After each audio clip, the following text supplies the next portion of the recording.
वालेकुम यूट्यूब दोस्तों में तव्हांखे असां अॼु वरी असां हिकु नवां जेके आहिनि सो रिसालनि बाबति तव्हांखे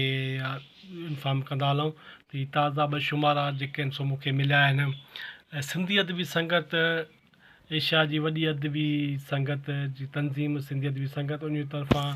निकंदड़ ही मैगज़ीन संगत आहे जेको जनवरी अप्रैल जो पहिरियों शुमारो आहे ऐं जेको आहे सो मई जुलाई जो ही ॿियो शुमारो आहे। सो हिन जो तारीफ़ कराईंदो अलाए ॾाढा माना सिंधी अदबी संगत जेका हीअ कोशिशि कई आहे ॾाढी जेको आहे सुठी कोशिशि कई आहे ऐं हीअ हिकिड़ी तव्हां शइ मां नोट कईंदो अलाए सिंध संगत गोल्डन जुबली जो साल 2023 आहे। दोस्तो हीअ संगत डायमंड जुबली 25 साल आहे माना हिनखे जेको आहे सो थी विया आहिनि संगत खे 25 साल 50 साल जेको आहे सो हीअ तंज़ीम अचे थी पई ऐं हिन जेको आहे मुख़्तलिफ़ जेके आहिनि सो मुख़्तलिफ़ पर्चा शाया कंदा आहिनि जेके बि दोस्त ईंदा रहिया पर वक़फ़ो थींदो आयो आहे। हिकिड़ी तनक़ीद आई आहे त जेको आहे सो ही दोस्त वरी शाया करे वरी चुप करे था वञनि, हालांकि थियणु ईअं खपे त हिनखे मुसलसल शाया कंदा रहनि त जीअं अदबी संगत बि सरगर्म रहे ऐं शाखूं बि उन जूं सरगर्म रहनि। दोस्तो हिन पहिरें शुमारे जा हीअ जेके आहिनि सो असांजा लेखक आहिनि जेके हिन खे मैगज़ीन में शामिलु कया विया आहिनि। हीअ जेको आहे सो हिन जो टाइटल आहे ऐं हीअ हिन जो बैक टाइटल आहे ऐं हीअ असांजा मरकज़ी उहिदेदार आहिनि सिंधी अदबी संगत जा, जंहिंमें सेक्रेटरी आहे ताज जो हुयो, जॉइंट सेक्रेटरी आज़ाद वरकांदड़ो ऐं औरत जॉइंट सेक्रेटरी फ़ाइज़ा अयूब ऐं ख़ज़ानची आहे ख़ताई थेबो ऐं हुसैन सारंग आहे ऑडिटर, रमज़ान मेमन प्रेस तर्जुमान जेको आहे सो अदबी संगत जा मौजूदा जेके आहिनि सो मरकज़ी उहिदेदार आहिनि जेके ही गॾिजी करे रिसालो ॿियो ही शुमारो आहे। ॿियो नंबर हिन जो तव्हां टाइटल ते जेके आहिनि सो हिन जा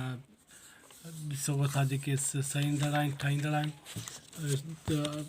जेके सहींदड़ ही जेको आहे एडिटर बोर्ड आहे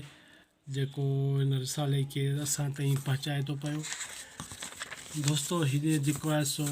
हिन जी हीअ जेका टीम आहे हीअ एड्रेस आहे जिते तव्हां पंहिंजो मवाद मोकिले सघो था पिया। सो सिंधी अदबी संगत त सुठो कमु करे थी पई पर रखी वरी चुप करे थी था वञनि पिया, का ख़बर नथी पए त दोस्तनि जी हीअ ॿिए शुमारे जा जेके आहिनि सो लेखक आहिनि जेके असांखे हिन में पढ़ण लाइ मिलंदा ॿिए नंबर शुमारे में। दोस्तो जीअं हिन में ॾिसो लिखियलु आहे मथां त टिमाही संगत,